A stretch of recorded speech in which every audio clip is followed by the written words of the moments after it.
Buenas tardes. Nosotras pertenecemos a la Universidad Central del Ecuador, en la Facultad de Filosofía, Letras y Ciencias de la Educación, en la carrera de Educación Inicial Semipresencial. Nosotras les vamos la comunicación. La comunicación proviene del latín comunicare, que significa compartir algo. La comunicación es un proceso en el cual nos permite entablar una relación con otras personas o de nuestro mismo entorno.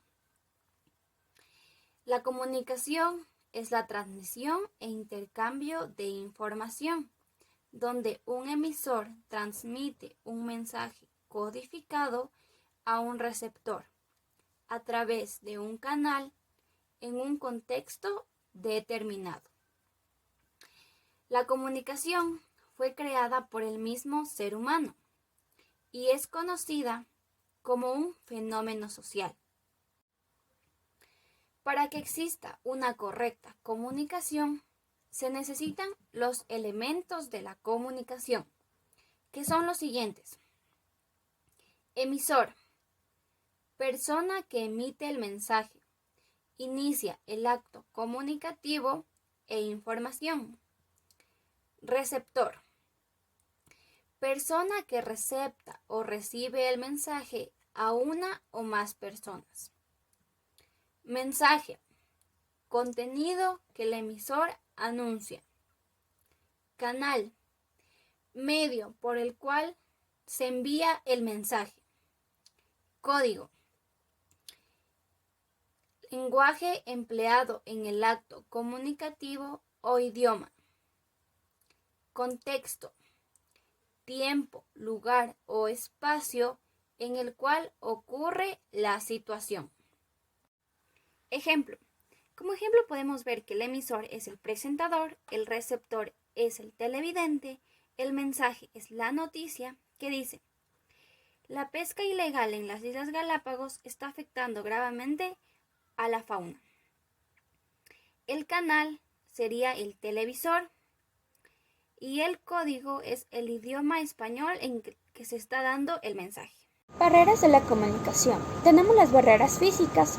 Esta es una interrupción que se presenta al momento de la comunicación y esto se da a través de medios físicos como ruidos, iluminación, falla de aparatos electrónicos como celulares, micrófonos.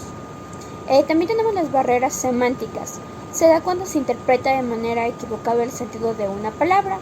Ejemplo, si una persona hace un pedido y dice que lo quiere lo más pronto posible. Esto puede tener diferentes significados, desde la persona que lo entiende como inmediatamente hasta que lo entiende como rápido, pero que no es tan urgente. También tenemos barreras fisiológicas, que estas se dan cuando el mensaje no se envía ni se recibe de una forma clara y concisa. Por ejemplo, alteración de órganos que constituyen los sentidos, deficiencia en la escritura, lectura, escuchar a través de la música o sonidos fuertes. También tenemos barreras psicológicas. Se da cuando la persona recibe el mensaje y tiene contenido desagradable o no tiene una buena relación con el emisor. También tenemos barreras administrativas. Estas se dan cuando existe una mala organización, como con desconfianza, mala interpretación de palabras, periodo insuficiente para ajustarse al cambio o una sobrecarga de información. Propiedades de la comunicación. Tenemos la adecuación. En la comunicación oral, el uso de la lengua suele indicar la procedencia geográfica, social y generacional. Además, este tipo de comunicación es elegida para transmitir temas generales de bajo grado de formalidad y propósitos subjetivos. En cambio, en la comunicación escrita hay una tendencia para eliminar variantes lingüísticas, regionales y los registros familiar y coloquial. Y aquí se utiliza un grado de formalidad más alto. También tenemos la coherencia. En las producciones orales hay una selección menos rigurosa de temas y las producen digresiones, cambios de tema, repeticiones, reiteraciones, datos irrelevantes. Las estructuras que jerarquizan la información son más bien abiertas, lo que permite pasar de un texto oral a otro sin solución de continuidad. En cambio, en las producciones escritas, la selección y organización de la información es rigurosa. Se destaca la información más relevante y se evitan digresiones y redundancias. También tenemos la cohesión. En los textos orales, gran parte de los elementos de conexión entre sentidos están dados por elementos pertenecientes a los códigos no verbales, tales como un cambio de entonación o de velocidad en lo que se dice, pausas e indicaciones gestuales. También tenemos aquí que en los textos escritos la conexión siempre está dada por elementos gráficos, como signos de puntuación y gramaticales, conectores lógicos, semánticos, sinónimos. Estos elementos lingüísticos están referidos a palabras ya mencionadas en el mismo texto. También tenemos el léxico. El lenguaje oral nos permite el uso de palabras hiperónimas con función de comodines, palabras como cosa, de esto, es decir.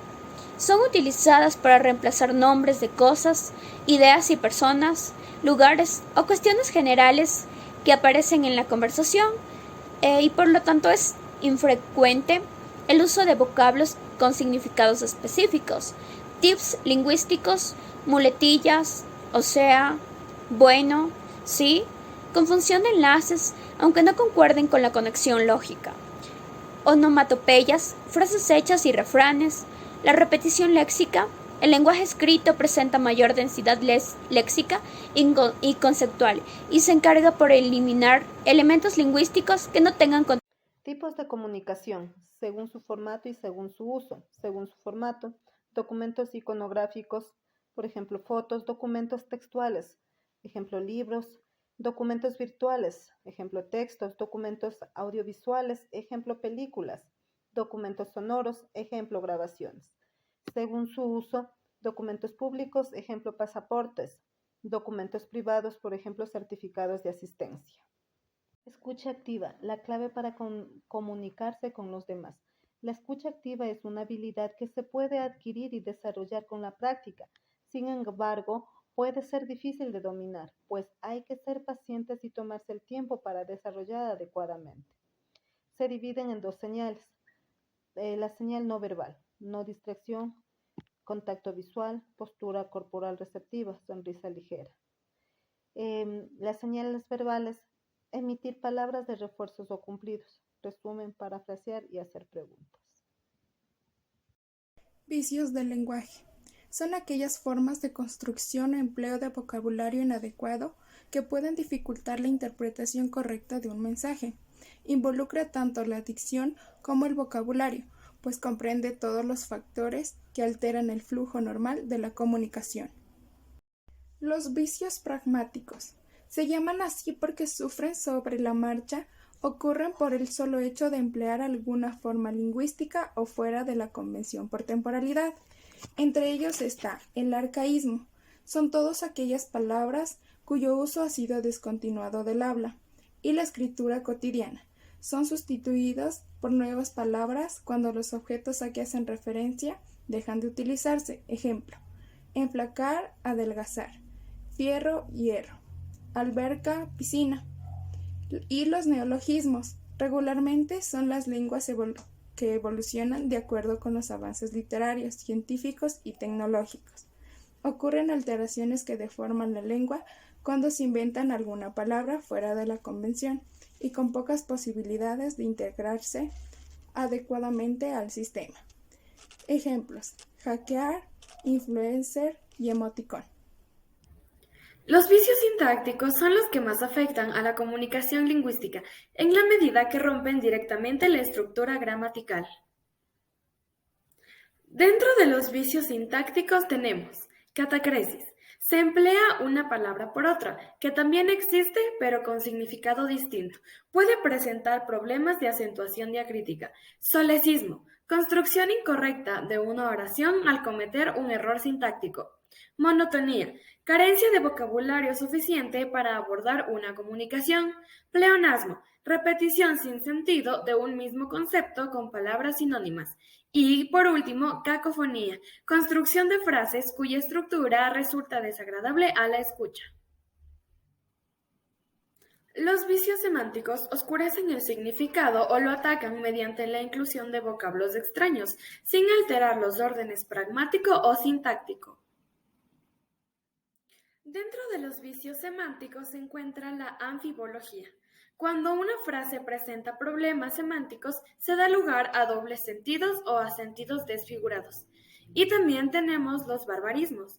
Existen los barbarismos de importación, que son palabras que aun siendo ajenas, se incorporan a la lengua natural. Y los barbarismos de expresión tienen su origen en la lengua natural, adoptando formas degenerativas.